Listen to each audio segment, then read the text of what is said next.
You don't know when that greed is going to attack. You might not see it coming until it's already a problem. And I think that part of the reason that Jesus identifies greed as being something dangerous is because we don't see it that way. It seems fairly harmless and we don't see the risk. I'm so focused on what I'm doing right here in the moment, I don't really pay attention to what might be happening that might not be the best thing. Instant gratification. I want it now. I'm enjoying it now. I'll deal with the consequences later. Oh, it happens to us a lot. And really, if we stop and think about it, it really happens to us with our purchases, with our finances. We live in a consumer-driven culture. And we buy things all the time, and we don't pay attention to maybe what that's doing to our finances, to our attitudes, to our hearts.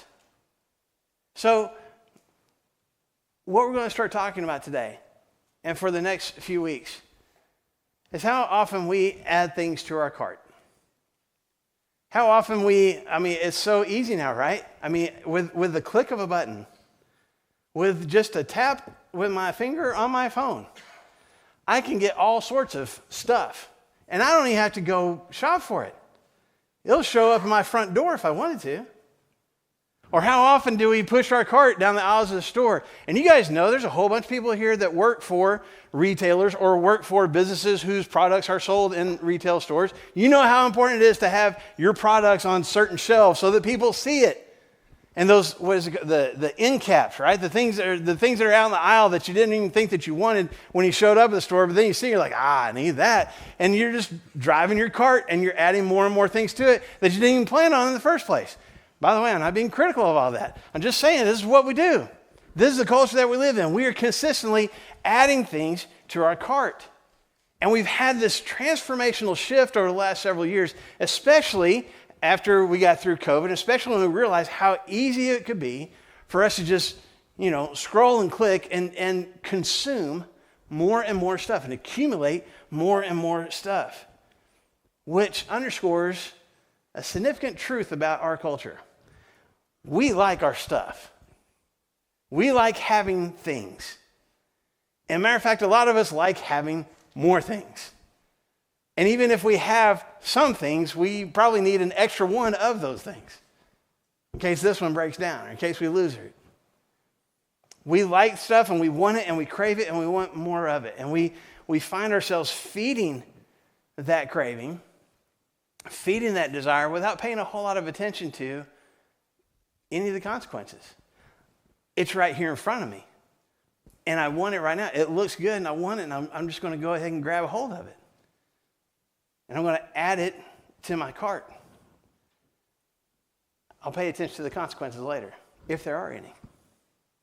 Now, let me say this very quickly, because I imagine that some of y'all, as soon as I start talking about this, you're like, oh man, of all Sundays for me to be at church. The preacher's going to get up there and make me feel bad about all the stuff that I have. That is not my purpose, okay? And there is nothing wrong in and of itself with having money. There is nothing wrong in and of itself with having stuff. There's certain things that we need to have just to survive, just to get through life. But even if we have a lot of stuff, in and of itself, there's nothing wrong with that. There are lots of people that I know who have been blessed with good salaries and good finances and make good financial decisions, and they've got a lot of things, and they are some of the most godly people that I know. You look through Scripture, there are multiple people in Scripture who are incredibly wealthy. God blessed them with the ability to accumulate a lot of things, and they had a very close connection with Him. Having things is not the problem. Having finances is not the problem. It's having a heart for those things, a desire for those things, pursuing those things, this desire to accumulate more and more stuff. That's what we have to pay attention to. And honestly, what we're doing this morning and for the next few weeks as we talk about the things that we add to our cart, I'm not really going to be focusing so much on what we're adding to our cart as much as why. Why do I feel like I need more stuff?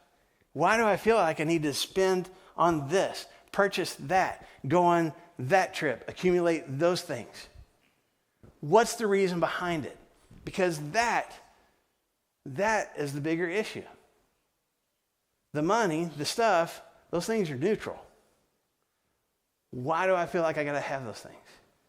That's what we're going to talk about, starting this morning and over the next few weeks. So one of the things that I need to be honest about when it comes to why I want more stuff, why I want to add more things to my cart, why I want to wrap my arms around more possessions and things in my life, may honestly just boil down to a simple case of greed.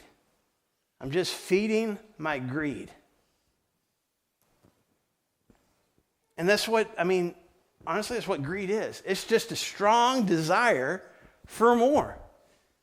And I can be greedy for a lot of different things. I can be greedy for food. I can be greedy for sex. I can be greedy for possessions. I can be greedy for money. There's a lot of different things, but greed in and of itself is this strong desire. I see something and I want it, and that desire becomes so great that I just have to have it, whatever it is. I want to accumulate more of it. It just boils down to, it's a simple desire, but it's a strong desire. And quite honestly, it's a subtle one. It's one that most of us don't even pay attention to, that is even having an impact on our hearts and our lives. We don't even acknowledge, maybe even don't even realize how much greed can be impacting our thoughts and our actions. It's so quiet. It's so subtle how it creeps into our hearts, which is what Jesus warns us about. If you go in Scripture, you look in the book of Luke. In Luke chapter 12, as Jesus is having a conversation with some of his disciples about finances, about our attitude towards money. He says this in Luke chapter 12 and verse 15. He says, "Watch out, be on your guard against all kinds of greed. Life doesn't consist in an abundance of possessions." Look at the strong wording that Jesus uses here. Watch out, be on your guard, pay attention, look around, have your eyes open to see. Be aware of what? All kinds of greed. Be aware of your desire for more. Be aware of your need and your urge to get more stuff. Because if you don't pay attention, it's going to become a problem. This past summer, I got blessed with the opportunity to go to Alaska and go on a fishing trip. I'm not a fisherman, but I went with a bunch of guys who are, and we caught fish. It was great.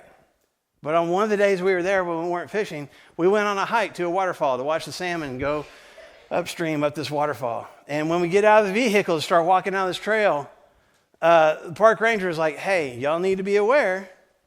This is Alaska. This is in the middle of July. Bears are awake. They like salmon too. You need to pay attention. You need to watch out." And we had, I guess, bear repellent, bear spray. I don't know. We had something with us, and somebody had a whistle to make some noise with, and we were supposed to like kind of walk loudly. I don't know how you walk loudly down a path, but we were, talking and making noise as much as we could to kind of hopefully keep the bears away. But you had to pay attention because you're not necessarily going to see the bear until there's the bear, like it's there. And you had to watch out for it. You had to be on your guard. And that's what Jesus is telling his followers here. Watch out. Pay attention. You don't know when that greed is going to attack. You might not see it coming until it's already a problem. And I think that part of the reason that Jesus identifies greed as being something dangerous is because we don't see it that way. It doesn't seem dangerous. It seems fairly harmless, and we don't see the risk. And as a matter of fact, you might be going, well, what? Okay, greed sounds bad. I know there's a negative connotation to that word, but what is it really? What am I risking? What's the problem? What is it that I'm supposed to be on my guard against? So just to understand what the risks are, what are the dangers? One of the dangers of feeding my greed is that it can cause a lot of hurt. Feeding my greed can cause a lot of hurt. It can get me into hurtful habits. It can get me into hurtful addictions because I just want more and more of whatever this is I'm buying. It can hurt my relationships. It can hurt my family dynamic. Because all this stuff or all the work that I have to do and all the effort that I have to give away from my family so that I can accumulate more stuff, that can cause a problem.